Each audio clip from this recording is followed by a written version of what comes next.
मैं स्कूल जा रहा थी, तभी अचानक मुझे लगा कि कोई मुझे जमीन पर धकेल रहा है। आउच! मैं चिल्लाई। मैं अपनी तरफ गिर गई, लेकिन इससे पहले कि मैं उठ पाती, मुझे लगा कि किसी ने मुझे हथकड़ी लगा दी है। पहले तो मैं उत्साहित हो गई और सोचा कि यह मेरे स्कूल का क्रश है जो मेरे साथ शरारत कर रहा है।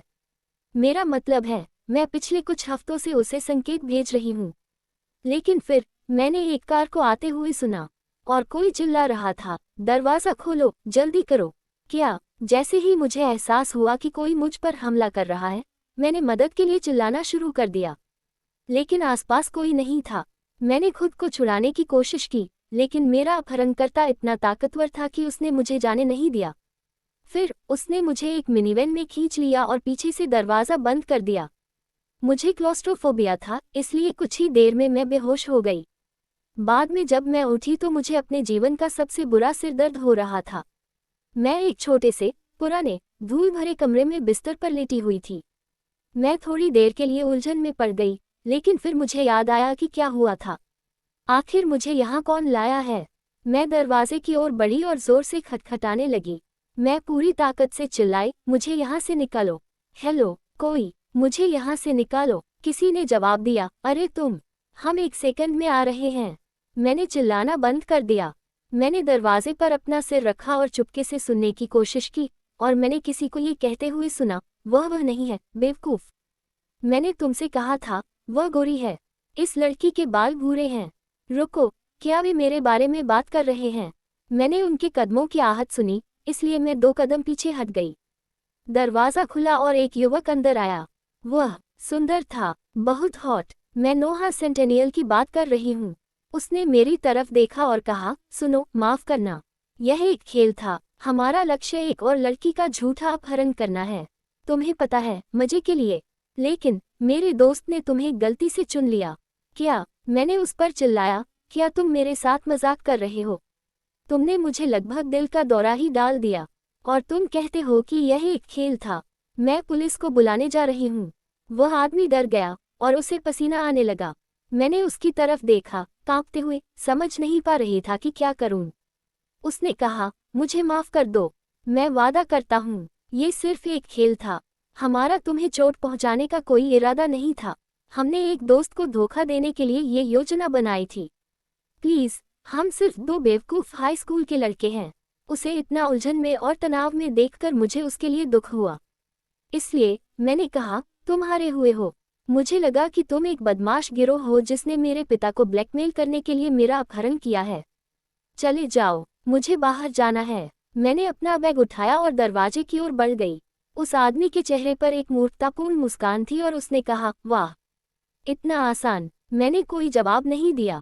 मैं बस बाहर निकला, टैक्सी मंगवाए और वापस स्कूल चली गई जैसे कुछ हुआ ही ना हो।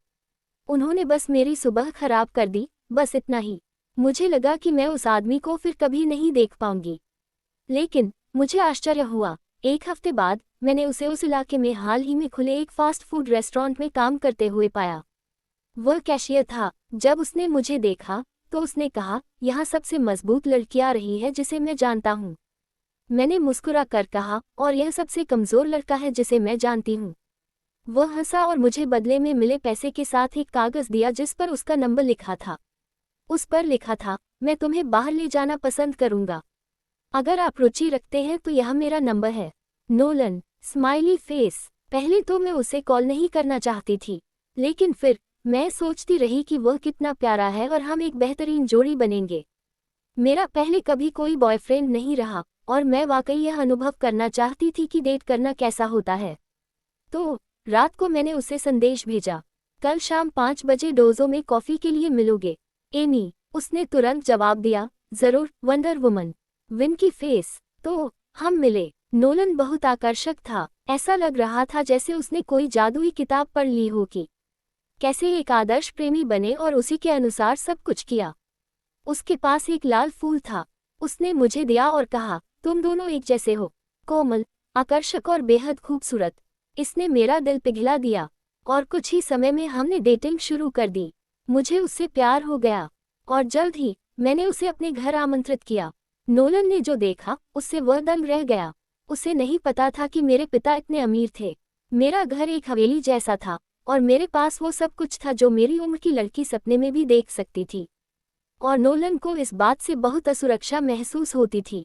मैंने देखा कि वह किस तरह से चारों ओर की चीज़ों को बहुत हैरान होकर देख रहा था, जैसे उसने कभी ऐसी जगह पर होने की कल्पना भी नहीं की थी। क्या कुछ गड़बड़ है? मैंने पूछा। उसने बुदबुदाया, नहीं नहीं, बस इतना है कि तुम वाकई बहुत अमीर हो। ये सिर्फ मेरे पिता की बात है, मैं नहीं।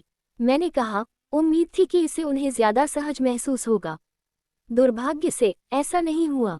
मेरे घर आने के कुछ दिनों बाद नोलन इस बात से और भी ज्यादा परेशान हो गया कि मेरे पास सब कुछ है। वह हर समय इसके बारे में सोचता रहता था। हर बार जब वह मेरे लिए शेक खरीदता तो वह कहता, शायद तुम्हें इससे बेहतर मिल गया है।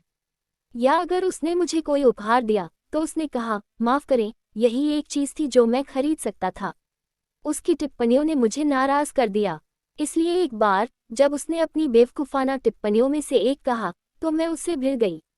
मैंने कहा, तुम्हें पता है कि ये टिप्पणियां तुम्हें बहुत असुरक्षित दिखाती हैं। मैं तुम्हें वैसे ही पसंद करती हूँ जैसे तुम हो। नोलन ने मेरी बात पर यकीन नहीं किया। उसने व्यंग्यात्मक ढंग से जवाब दिया, तो मूल रूप से मैं तुम्हारा सहायक कठपुतली हूँ। इससे मैं क्रोधित हो गई। ऐसा लगा जैसे वह मेरी बात नहीं सुन रहा था। मैंने पूछा, तुम्हारा क्या मतलब है? उसने जवाब दिया, मैं सिर्फ शेख ही बघारने की एक और चीज हूँ। मेरी तरफ देखो, मेरे पास कोई है जो मुझसे पूरी तरह प्यार करता है। उसकी टिप्पणी से मुझे घिन आई, इसलिए मैंने चिल्लाकर कहा, ठीक है, अगर तुम ऐसा सोचते हो तो शायद हमें बिल्कुल भी डेट नहीं करना चाहिए। उसने बस इतना कहा, ठीक है, और फिर चला गया। मुझे अपनी आंखों पर यकीन नहीं हुआ। वह बस पलटकर चला गया। मुझे लगा कि हमारा रिश्ता अब तक का सबसे अच्छा रिश्ता था, लेकिन जाहिर है मैं गलत थी। नोलन बस गायब हो गया। उसने मुझसे संपर्क करने की बिल्कुल भी कोशिश नहीं की। इससे मेरा दिल टूट गया, लेकिन अगर वह यही चाहता था तो ऐसा ही हो। लेकिन फिर 2 हफ्ते बाद मैंने उसे तामार के साथ डिनर करते हुए पाया। तामार मेरे मिडिल स्कूल के दोस्तों में से एक थी। वह हमारे ग्रुप की किम कार्दशियन थी, हम सब में सबसे अमीर और सबसे बिगड़ैल। लेकिन मैंने उससे मिलना बंद कर दिया क्योंकि वह खुद में बहुत खोई हुई थी। वह सदैव मुझ पर ईर्ष्यालु होने का आरोप लगाती थी। अगर हम एक ही ड्रेस ले तो वह सभी को लगता है कि उसने पहले खरीदा है और मुझे फैशन की बिल्कुल भी समझ नहीं है, इसलिए मैं उसकी नकल कर रही हूँ। लेकिन ये सच नहीं था। मुझे पता था कि तामार के पिता अमीर थे, मेरा मतलब है मेरे पिता से भी ज्यादा अमीर, लेकिन मैं जो कुछ भी थी उससे खुश थी। इसलिए मैं उससे दूर ही रही क्योंकि मुझे अपने जीवन में बहुत अधिक नाटक पसंद नहीं था। लेकिन इससे मुझे आश्चर्य हुआ कि नोलन उसके साथ कैसे जुड़ गया। क्या वह अमीर लड़कियों को डेट करने को लेकर इतना असुरक्षित नहीं थी? ये बात मुझे बहुत परेशान करती थी। इस मुद्दे पर मैंने तमारा से इस बारे में यथार्थ का फैसला किया। मैंने उसे इंस्टाग्राम पर डीएम किया जिसमें लिखा था, अरे, मैंने उसे दूसरे दिन नोलन के साथ देखा था। तुम दोनों एक साथ कैसे आए? उसने उत्तर दिया, क्यों? क्या आप चिंतित हो रही हैं? वह सबसे प्यारा है ना? उसका जवाब मुझे झकझोर दिया, लेकिन मैंने फिर भी पूछा, नहीं, बिल्कुल नहीं। मुझे लगता है कि आप दोनों बहुत प्यारे कपल हैं। वह मेरा दोस्त था और मैं जानना चाहती था कि आप दोनों की मुलाकात कैसे हुई। और मुझे आश्चर्य हुआ। उसने कहा, यह एक मजेदार कहानी है। नोलन ने उसे गलती से अगवा कर लिया था जब वह अपने दोस्तों के साथ गेम खेल रही थी, और उसके तुरंत बाद वे एक दूसरे से घुल मिल गए। वह बदमाश। क्या ये लड़कियों को लुभाने की चाल थी? उफ, भगवान का शुक्र है कि अब हम साथ नहीं हैं। उस रिश्ते को मारने के बाद मेरी आत्मा दुखी हुई। वह अपनी इच्छा से उससे डेट कर सकती है। अगले दिन कटे ने मुझे अपने दफ्तर में बुलाया। वे चिंतित और परेशान लग रहे थे। उसने मुझसे उत्सुकता से पूछा, हनी, क्या तुम मेरी रोलेक्स घड़ी देखती हो? मुझे लगा कि मैं इसे छोड़ आया हूँ। मैंने जवाब दिया, नहीं नहीं। क्यों? और उसने उत्तर दिया, ये कुछ समय से खो गई है और मैं इसे ढूंढ नहीं पा रही हूँ। फिर उसने कहा, कोई बात नहीं, शायद मैंने इसे कहीं खो दिया है। मैं अपने कमरे में वापस चली गई। मुझे इस बात का दुख था। वह घड़ी मेरी पतलून की पसंदीदा थी क्योंकि माँ ने मरने से पहले उसे अपने लिए खरीदा था। उन्होंने इसे कभी नहीं पढ़ा। वह कहाँ गया? मैं उसे हर जगह ढूंढने लगी। तभी मुझे अचानक एक अजीब सा एहसास हुआ। जब नोलन मुझसे मिलने आया तो वह 3-4 बार बाथरूम गया। जब मैंने उससे इसके बारे में पूछा तो उसने कहा, मुझे एक बीमारी है। मैं उसे शर्मिंदा नहीं करना चाहती था, इसलिए मैं बस उसका इंतजार करने लगी। क्या ये संभव है कि वह इसे ले लिया हो? नहीं, नहीं, वह एक चंचल आदमी है, लेकिन वह चोर नहीं है। मैंने इसे अपने दिमाग से निकालने की कोशिश की, लेकिन मैं ऐसा नहीं कर सकी। यह मुझे परेशान कर रहा था, और मुझे ये सुनिश्चित करने की ज़रूरत थी कि यह वह नहीं था। इसलिए मैंने फिर से तामार से बात की और उससे नोलन के बारे में पूछा, और पूछा कि उसने उसमें कुछ अजीब क्या देखा है। तामार चिढ़ गई। उसने कहा कि सब कुछ ठीक है, और अगर मैं उसे परेशान करना बंद कर दूं तो वह इसकी सराहना करेगी। मैं शर्मिंदा था, लेकिन मैंने हिम्मत जुटाई और कहा, अरे तामार, मैं वादा करती हूँ कि यह मेरा आखिरी सवाल है। क्या तुमने हाल ही में कोई ड्रेसिंग चीज़ खोई है? मुझे लगा कि वह फ़ोन काट देगी, लेकिन वह कुछ देर से चुप रही और फिर बोली, उसका पता है, इसके बारे में सोचो, मैंने हाल ही में अपनी एक हीरे की अंगूठी खो दी है, लेकिन हो सकता है कि मैं उसे कहीं भूल गई। वह चालाक आदमी। मैं चुप नहीं रह सकी। मैंने तामार को सब कुछ समझाया, कैसे नोलन ने मेरे साथ भी यही चाल चली, और मुझे कैसे संदेह है कि उसने मेरे पिता की घड़ी चुरा ली है। वह इस बात से नाराज़ थी कि नोलन ने उसके साथ इस तरह से छल किया। मुझे लगा कि वह इसलिए ज़्यादा नाराज़ है क्योंकि मैंने पहले उससे डेट किया था, लेकिन वैसे भी हम दोनों ने बदला लेने का फैसला किया। एक रात तामार ने नोलन को एक शानदार रेस्तरां में डिनर के लिए आमंत्रित किया, और जब वे डिनर कर रहे थे तो उसने बाथरूम जाने का बहाना बनाया। लेकिन जाने से पहले उसने अपना महंगा सुनहरा कंगन उतार कर अपने बैग में रख लिया। मैं उनके बगल में एक टेबल पर बैठी था, अपने कैमरे के साथ। लेकिन हमें निराशा हुई कि नोलन ने उसे लेने से मना कर दिया।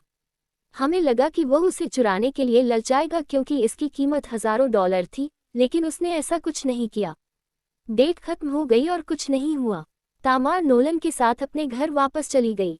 मैं भी उनके पीछे पीछे गया और अपनी कार में बैठकर नोलन के घर से बाहर निकलने का इंतजार करने लगी। मैं तामार से बात करके अपना अगला कदम तय करना चाहती थी। मैं बोर हो गई थी, इसलिए मैंने अपने इंस्टाग्राम पर स्क्रॉल करना शुरू किया, और फिर मुझे तामार के अकाउंट से एक नोटिफिकेशन मिला। वह लाइव हो गई। क्या हुआ? मैंने वीडियो पर क्लिक किया, और हे भगवान, तामार नोलन का वीडियो शूट कर रही थी। वह ऊपर थी और वह नीचे था।